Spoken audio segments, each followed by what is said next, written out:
All right, so this is the secondary field right next to the second watering hole.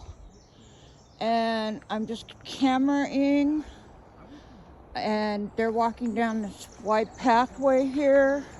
There is no way to get camping stuff over to that area except with carts, because vehicles are not allowed on the bridges.